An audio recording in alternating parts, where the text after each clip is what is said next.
Hey everyone, I'm Tom and welcome to the channel. Today we're going to be wrapping up my reads for the month of March, and March was a really great reading month for me. Really felt reinvigorated for reading after a little bit of a slump that I had. I don't know what it was from or anything like that. I think probably work, but this month was really good, and I think a part of that was the wide variety of stuff that I read this month. And yes, the title is accurate. I did read probably the most disturbing, deprived thing I've ever read in my entire life this month, but we will get to that a little bit later in the video. That was the last book that I finished this month, and I like to go in chronological order for the most part. So let's go ahead, jump right into it. And the first thing I want to mention, because I read this throughout the entire month, and that is the Conan the Barbarian short stories that I'm reading. There's a bunch of us who are reading it. Jake from Nerd Level Rising, Chance Dillon, Shay from Zachary Shay. I feel like I'm forgetting a few people who are also reading along, but you can find that. We're having a little discussion about that in the Discord that is linked in the description. But this month I read 4 stories: Zulu of the Dusk, The Pool of the Black One, Rogues in the House, and The Veil of Lost Women. What I will say, comparing these 4 to the previous 4, is I feel like these were maybe a step below some of the stuff we have previously read. I'm just kind of following along. I don't have a physical edition of it. I have a different edition I'm reading from my library. But Jake found these like bind-ups. There's 3 of them that he has. So we're just going in that order. So I don't know what the order is supposed to be. I don't know if it's publication or just kind of like a general reading order that somebody thought was a good idea.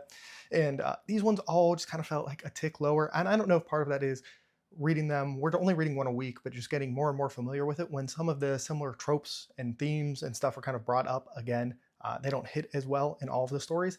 And then there were just a couple things in this one that really kind of felt, there was like the most negative stereotypes you could think of when you think of Conan the Barbarian. The sexism, the racism, that kind of stuff was a little bit more prevalent, specifically in the Valley of Lost Women, or what is it?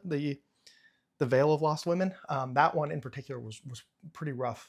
So a mixed experience this month. Overall, I'm still impressed with the prose. Sometimes I forget that this was written so long ago. And there are definitely some things that I have picked up in Robert E. Howard's writing of some of the repetitive things that he does over and over again. He loves a good, like a panther or like a tiger, or, you know, that kind of analogy. He does it all the time. But overall, a good experience with Conan.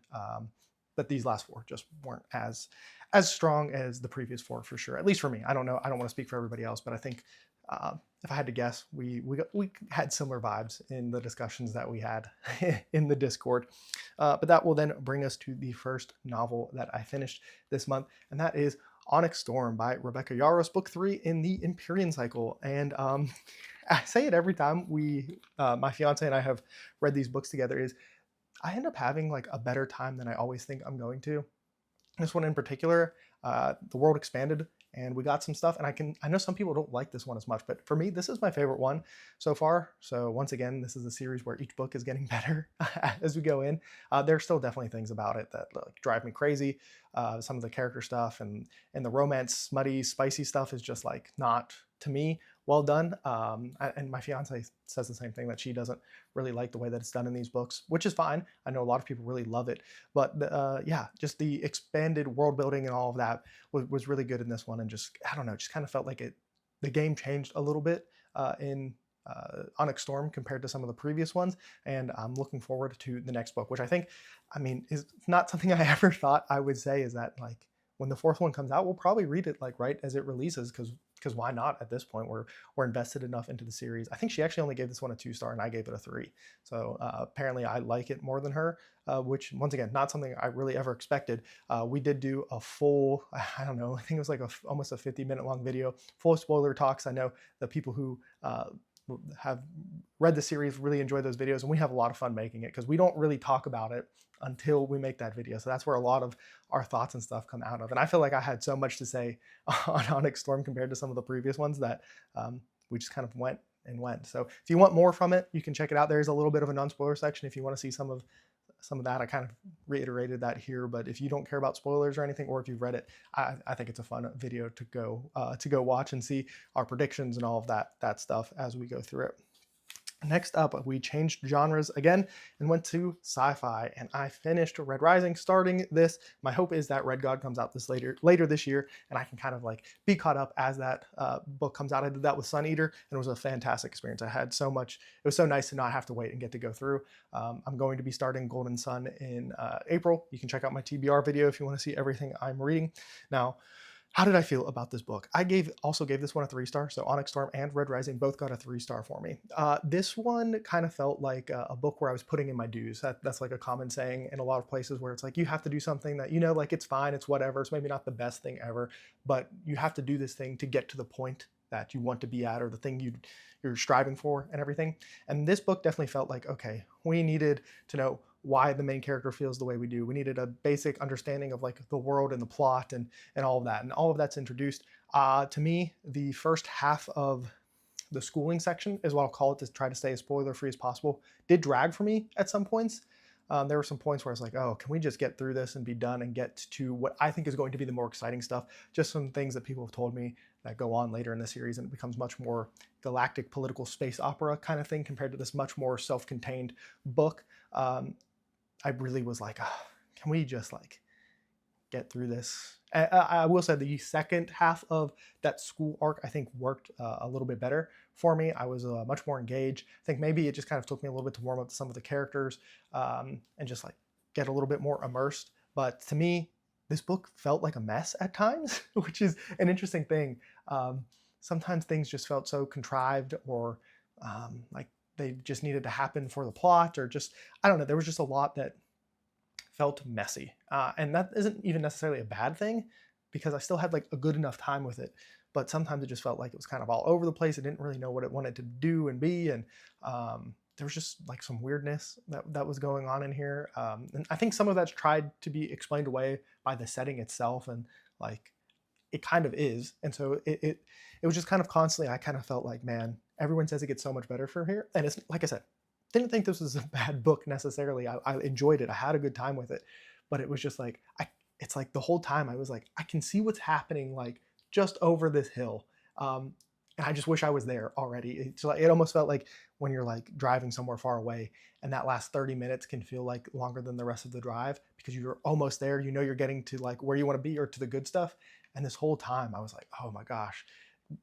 Because preschool school setting, I was like, ooh, this world is incredible. I cannot wait for more of this. I think there's some really interesting things that Pierce Brown is trying to like explore and examine with the hierarchy and everything that's going on, and like good, evil, and people are different shades of that and everything. And then we get into that school setting, and it's like more of the same but less. And it's just, I don't know, just a weird mess of like, people always compare it to Hunger Games, right? And to me, it felt much more like Lord of the Flies-esque than the Hunger Games stuff. I mean, I get why that comparison is made. And then we get to like the very end of the book, and I'm like, oh, this is the stuff that I want. And so it makes me very hopeful for Golden Sun, and then what is it, Morning Star for the first trilogy, and then Dark Age, is that the next one, or Iron Gold, something like that.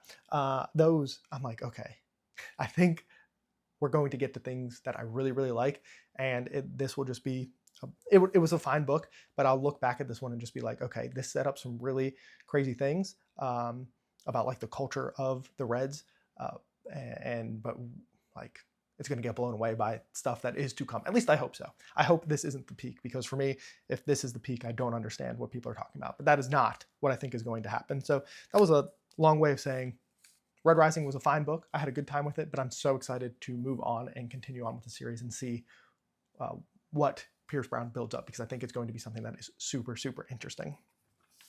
Next up, the book I finished was Silence by, let me get this, Shusaku Endo? I think I'm saying, I keep saying Shusaku like the one-tailed beast from Naruto, and I don't think that's how you say it. But this is a really powerful story. This was my first 4-star read of the month, so I did give this one 4-star. And this is a historical, I don't know if it's historical fiction, if it's based on some kind of real accounts of priests going to Japan after Christianity has been banned. And it's really a look at faith and like how much you're willing to suffer for that faith, and are you willing to suffer for others, and just a lot of really powerful things like that. It shows some like pretty gruesome torture things that the Japanese were doing to other Japanese citizens who were Christian. I definitely don't think this is a book you need to be a Christian to read. I think it just is, it's just kind of a look, you could look at it as this is just a look into history of a thing that was happening at the time from a perspective that we kind of have, right? I do think that if you are somebody who is religious, you can look at this in a different way and just kind of look at suffering. It asks a lot of those like deep philosophical questions of suffering and like the absence of God, or is God present, and a lot of things like that. And I found all of that to be really interesting. I found the writing to be adequate for what I wanted from the story. And it's also not very long. I think I read this in one day in like a sitting, or, you know, it wasn't a sitting, but like it was a day I finished this one. So it's not like overly long or anything like that. And I really enjoyed it. And it's funny, it didn't end the way that I would have necessarily wanted it to end, but I think it was a very powerful ending. And it was a look into a time period that I don't really, or I did not have any knowledge on. I actually didn't even realize that Christianity was banned in Japan the way that it was. And so it was a learning experience. And yeah, it just, it did a lot of things really, really well. And I would really like to see what other people think about this one. I don't know anyone else here on BookTube who has read it. I think maybe Samwise said that he read it, or he knew of it. So maybe I'll need to ask him what he thinks of it. But yeah, this is definitely one that I would recommend, whether or not you are religious or not, which I think is nice. Is a nice thing to be able to do for a book that is so overtly religious in what is happening in the story and some of the questions it's asking. But I think it is just like a very interesting examination of faith, whether or not you believe or don't, and just that time period in Japan and some of the things that were going on, and how Japan was very creative with its ways of torture, and how it was able to oppress Christianity the way that they were doing at the time. So once again, I think it asks some really cool questions. And this is probably a book that is going to stay with me for a really long time just because of some of those questions that it asks. So that is pretty cool. And unfortunately, it's time to talk about the book that this title is based on. The most, this book was rough to read. This is the closest I have been to DNFing a book in ever, probably. I mean, there was a point where I was, I don't know, a quarter of the way into this book, and I was talking to my fiance, and I just really was like, I don't know if I can keep reading this book because of the subject matter that is being described in more detail than I ever really wanted to experience. This book is rough. I normally don't curse or anything on this channel, but I'm probably going to in this section of it. And I mean, like, you know, I'm not like a trigger warning person, but this book has sexual assault, rape, offensive sexual assault, and all of that to minors, self-harm, just like so many triggers for people. So I'm going to talk about a lot of that. So if that's something you're sensitive to, I just want to throw that out there. But the book I'm talking about is called Fox by Joyce Carol Oates. This was it wasn't even a recommendation. This is a book that I saw Nick from another BookTube channel. He does kind of, he's kind of semi-retired at this point here on BookTube, but this was his book of the year last year when it came out. And I mean, he said that it was going to be a very messed up reading experience. And I went into it not realizing how bad it was going to be. So the basic premise of this book is a teacher is discovered dead in, it's in New Jersey, so in like a pond in New Jersey. And you don't know exactly what happened to him. I think the back of the book just says something along the lines of that he had a dark past, or you learn about his dark past and what he was doing. And you learn that he was a pedophile and he was sexually assaulting his students. And that in itself is bad, right? But what's worse is the amount of details that are given in this book about what he was doing. And it's, I mean, it's really hard to read. It's so messed up. It's one of those things where it's like, I can't help but laugh because it's so messed up. It's just like, I can't believe that I read this. This book like chipped away at my soul in a way that nothing else ever has. Like, I'm worse off, I think. Like my humanity is worse off probably for reading this book. I think I would, if I could go back in time and choose not to read this book, I wouldn't. I don't think I would ever recommend anybody to ever read this book. And I'm saying all of this, and this is I mean, this is really the first time I've ever had this strong visceral reaction to a book where I'm like, I don't know if this is 1 star, because to say I enjoyed reading this book is just not true. I didn't enjoy it, and that's normally what my rating system is. But also at the same time, like it's a good book, um, and so it's like a 1 star or 4 star, and like every minute I'm going back and forth about it, and obviously I'm trying to reason with myself. Okay, it's a 1 star because I didn't enjoy it and because of the subject matter. But I also don't want to look at just the subject matter and say, hey, this was difficult to read. It didn't even ask difficult questions. It presented a horrific, horrific like scenario of what was happening. And when I looked a little bit into this book, which is not something I normally do, but I needed other people's perspective of this, because this is hovering right around a 4 star on Goodreads. And so I kind of did a little bit of digging. And I think one comment or something that somebody brought up was, this book does a really good job of highlighting how these people just hide in plain sight, and how like this happens when you're not being vigilant or with your kids, or just like how these people can get away with these things. And I was like, okay, that's a good way to maybe try to pitch it. But I really don't know. This is one of those books that, like I said, it's so messed up. There were times where I was reading this and I had to stop because I was just like clenching my teeth and like making a face of like disgust and horror. Like the whole time I was reading this, I was just like, this is bad. Like and like bad in the sense that the things that are happening in this book are just like messed up, man. And like I said, I think my humanity is worth off. I think my soul was chipped away at. Don't read this book, which is such a weird, like, this is the first time I think I've ever read something like this. And my fiance said, sometimes it's good to be challenged with difficult material. And I agree. I think, these reading some of these difficult things, and this is obviously an extreme example, but like it can make you think in a different way. But this book is just, I mean, it's hard. It's rough. Like, if you have read this, I'd love to know what you think. I don't know if this is like an extremely popular thing. I think this author, she is a Princeton professor, so I think she's won like a lot of awards, so she's like pretty highly esteemed. And yeah, so I don't even know, because there's like, this is a little bit of a psychological thriller, where you're supposed to like kind of have some questions at the end of like what happened, and like, or what really happened. There's kind of a, did this happen, or did this happen, or did this other thing happen? Is this true? Was this a lie? There's a lot of that thing going on in it. And when I think back on the book, on those aspects of it, it's interesting, right? But some of the just like overly graphic details that are given in this book, I'm legitimately worse off as a person, I think, for having read it, which is just like, I don't know, it's rough. And yeah, like I said, I don't know. I don't know if there's much more I can say outside of that without just going into more and more details of like what happens in the book. And I don't really want to. Like I said, if you have read this, I would love to know, like, am I being like what did you think? Did it ruin your soul a little bit? Or did you just say, yeah, that was bad, and you were able to like kind of separate it a little bit? Yeah, it was rough.